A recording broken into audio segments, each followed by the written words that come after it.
Detachment is absolutely power, but we have to understand what detachment really means. Detachment is the English translation of the Sanskrit term vairagya. Okay?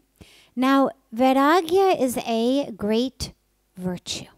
It's something that is extolled over and over again in the scriptures by the masters, that we must have vairagya.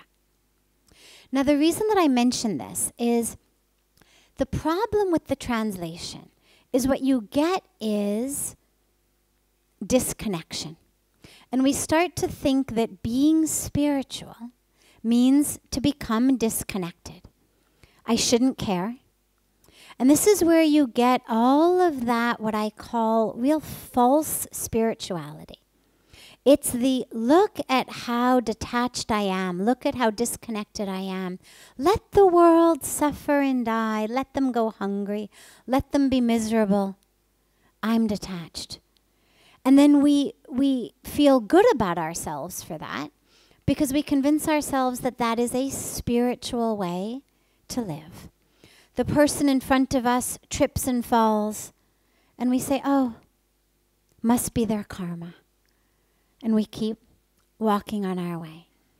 But there's no enlightened spiritual master I have ever heard of or been blessed enough to be near who isn't an ocean of compassion, who isn't an ocean of caring and connection and service.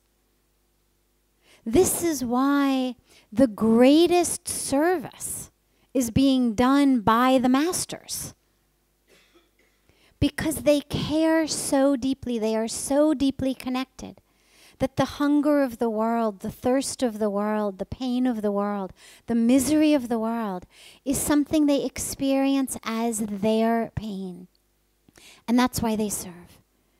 They don't serve as separate. They don't serve as in, oh, I'm so great. They serve because the world is self.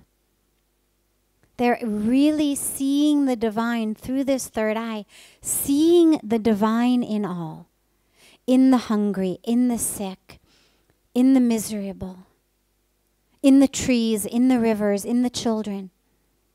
And so they serve. So now we get to this aspect of detachment. Well, okay, how do we understand these two seemingly conflicting aspects? Because vairagya is a very, very important and high virtue. Well, the way that I understood it was when I was listening to a beautiful saint speak about the scriptures and talk about how vairagya was actually the child, because in the scriptures these virtues are personified. So vairagya is the offspring of bhakti. Now, bhakti is devotion.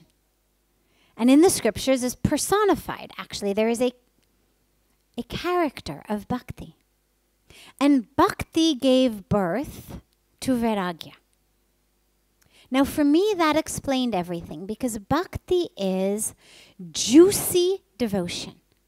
Not dry, disconnected, apathetic devotion, but juicy, ras-filled devotion.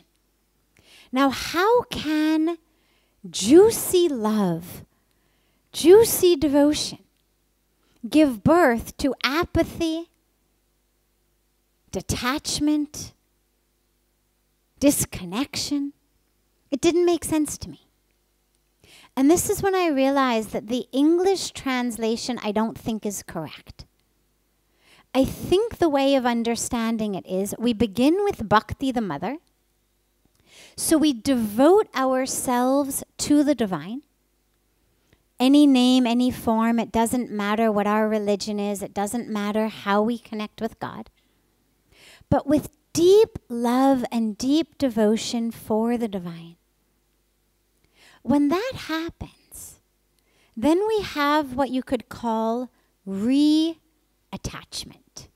So instead of being attached to the things of this world, instead of being deeply attached to my car or my house or my clothes or my jewelry, I've become attached to the divine. And when I've become attached to the divine with such love and such juice, then naturally my attachment to the other things is going to dissipate. Because I've found something that is so much richer, so much fuller, so much deeper, so much more fulfilling than that which I was getting from looking at my car, from looking at the clothes in my closet, from buying jewelry after jewelry item. Nothing wrong with these things. But now I'm able to use them for what they are, not as objects of my attachment.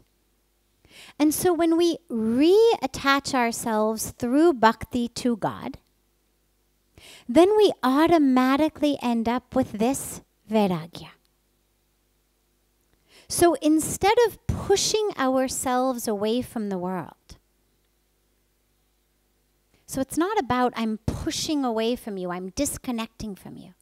Instead of that, it's I'm connecting to the divine so deeply that I'm so filled with that joy, that ras, that love,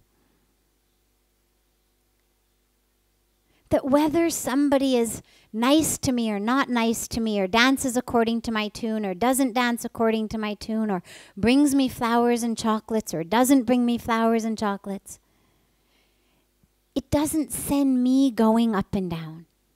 It doesn't turn me from joyful to miserable. Because I'm no longer hooked into those things. Instead of being connected to the waves on the ocean that go up and down on the surface, I'm connected to the depth. I'm connected to that which is eternal, that which is unchanging. And so that's where vairagya is power.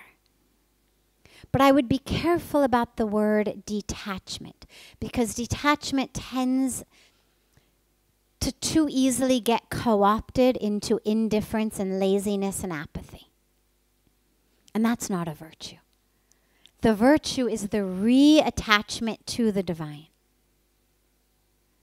that leads us actually into compassion and service for the world, and an automatic dissipation of my attachment to the things of the world, not because I've pushed them away, but because my hands have become so full of something richer and more meaningful and more fulfilling.